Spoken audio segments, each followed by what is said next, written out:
নমস্কার বন্ধুরা, রঙিন প্রজাপতি ব্লগে আপনাদের স্বাগত জানাই। আজ আমি বানাবো মাশরুমের চিলি, মাশরুম চিলি।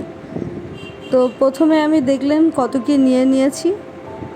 তো এখানে কর্নফ্লাওয়ার দেওয়ার দরকার ছিল, আমি তার বদলে দিয়েছি ময়দা আর বেসন, আর তার মধ্যে গুঁড়ো মশলাগুলো মাখিয়ে নিয়েছি আর আদা রসুন পেস্ট। এটা ভালো করে মাখিয়ে নিলাম, ব্যাটার তৈরি করে নিলাম। তারপরে আমি মাশরুমটাকে ভালো করে গরম জল দিয়ে ওয়াশ করে নেব। আমি আগে শুধু মাশরুম কারি বানাবো বলে ঠিক করেছিলাম, পরে মনে হলো যে মাশরুম চিলিটা বানিয়ে ফেলি।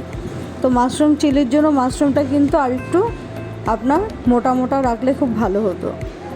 তো এখানে আমি পেঁয়াজ কুচি কুচি করে নিয়েছি, ডুমো ডুমো করিনি, কারণ যেহেতু আমি কারি বানাবো ভেবেছিলাম, তো ওটা দিয়েই আমি চেষ্টা করব কেমন বানানো যায়। তো আমি সিরাপটা কিন্তু এইভাবে রেডি করি, সস দিয়ে, সোয়া সস দিয়ে আর নুন চিনি একসাথে দিয়েই কিন্তু আমি ভালো করে গুলিয়ে রেখে দিই।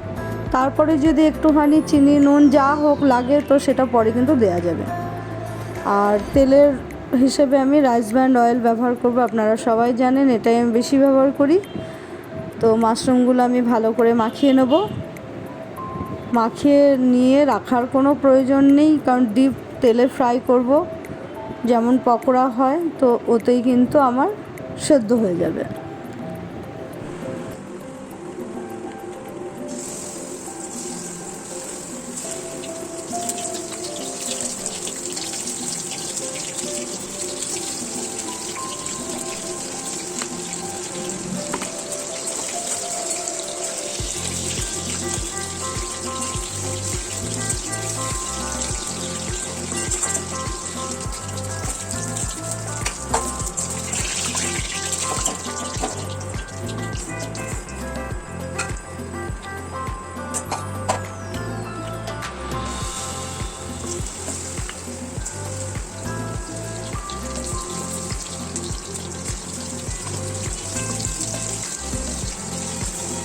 আপনারা দেখতেই পাচ্ছেন অনেকটা ছোট হয়ে গেছে পকোড়াগুলো, তো বড় বড় করে রাখলে বেশ ভালো হতো।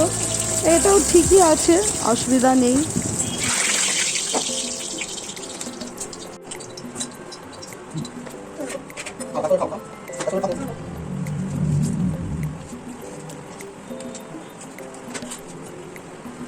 কড়াইতে তেল গরম করে দিয়ে দেবো পেঁয়াজ কুচি, কুচি না ডুমো ডুমো করলে ভালো হতো যেহেতু কুচি আছে।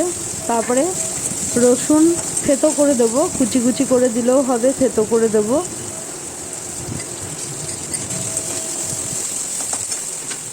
তারপরে দিয়ে দেবো ক্যাপসিকাম, লাল লাল হয়ে গেছে দেখেছেন, এটা পেকে লাল হয়ে গেছে, এটা আমার গাছেরই ক্যাপসিকাম। আর দিয়ে দেবো দুটো লঙ্কা, একটু ভাজা ভাজা করে সিরাপটা ঢেলে দেবো। একটু ফুটে উঠলেই আমি দিয়ে দেবো আমার পকোড়াগুলো মাশরুমের। তো এই পকোড়াটা কিন্তু গরম গরম সস দিয়েও খাওয়া যায়, বিকেলের টিফিন হোক যাই হোক, যেমন আমরা পকোড়া খাই। দেখুন রেডি হয়ে গেল। ভিডিওটি ভালো লাগলে একটা লাইক করে দেবেন।